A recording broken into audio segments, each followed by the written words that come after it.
আসসালামু আলাইকুম। মানে পশ্চিম মিরাটোলা বাইতুন্নুর জামে মসজিদ, তিনতলা মসজিদ। এটা এটা হচ্ছে পুনর্নির্মাণ করার জন্য এই জায়গায় 8তলা মসজিদ হবে। এই দেখেন কীভাবে বানিয়েছে।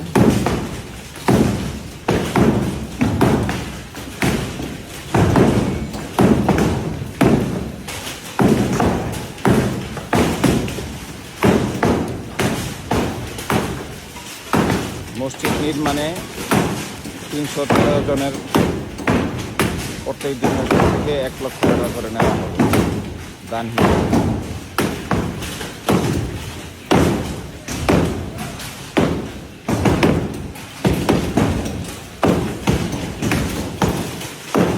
পাশেই আশরাফিয়া মাদ্রাসা।